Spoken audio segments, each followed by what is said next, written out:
for joining this podcast, The Freedom Diaries. The Freedom Diaries seeks to build resilience and engineer social change. I am Tobore Ovore. In today's episode of The Freedom Diaries, we travel to Nigeria where campaign is in full gear. Despite young people making up the majority of Nigeria's voters, the country's politicians are mostly old, wealthy men. The country's young citizens, many of whom face endemic unemployment and entrenched poverty, says the country's political system makes it harder for young people to enter politics. They are feeling sidelined. Here are the reasons they give. One reason why youth and women are missing politics is money. Freedom Chukwumezie, a law firm secretary in Delta State, Nigeria. He is one of Nigeria's youth lamenting that the country's political system favors old politicians, making it harder for young people to enter politics. Nigeria's politics require deep pockets.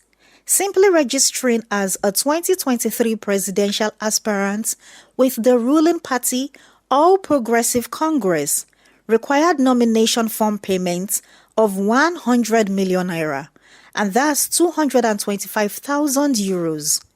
Opposition People's Democratic Party aspirants coughed out 40 million naira each, which is equivalent to 90,000 euros. Chukwumezie says this is huge sums and no young person has deep pockets to hold such amounts. The youth do not have the millions to throw around like our fathers are doing, buying from 100 million, paying delegates millions of naira. The youth can't afford it. The young people make up the majority of Nigeria's voters, but the country's politicians are mostly old, wealthy and male. Like main opposition party People's Democratic Party's presidential candidate, Atiku Abubakar. He is 75-year-old, a business tycoon, and the country's former vice president.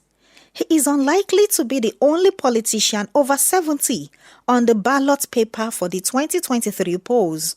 Ngbejume Ogechukwu, a scientist who lives in Benin City in the country's south, says Nigeria's politics is complex and deeply system-entrenched.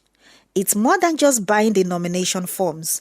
It is a very long, turbulent journey. To become a politician in Nigeria, you have to, first of all, be extremely loyal to somebody who's up there already and pay years of service of being loyal to that person. The country's money-centered politics has earned it the name Moneytocracy.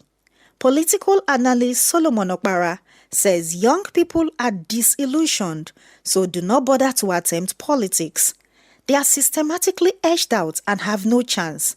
No chance completely. No young man would want to invest such into an adventure that you're not sure of because it has become a thing of the highest bidder gets it.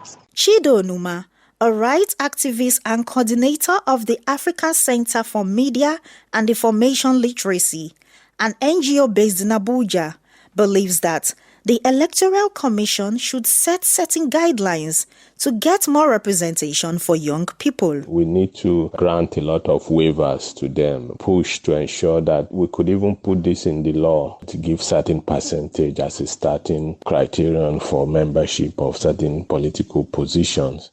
Moranike Omaiboje, a board member and programs director of Women Consortium of Nigeria, says Nigeria youth should be united and politically intentional. Solution is for youths to see themselves as who they really are. They are tomorrow's leaders. They should see themselves as that, come together again and decide to take over.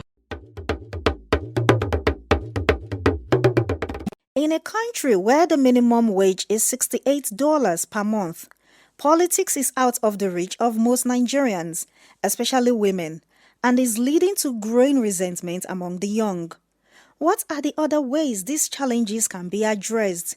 Kindly join me in the next episode of The Freedom Diaries, in which disturbing new forms of what seems to be democracy emerging in Nigerian politics will be discussed.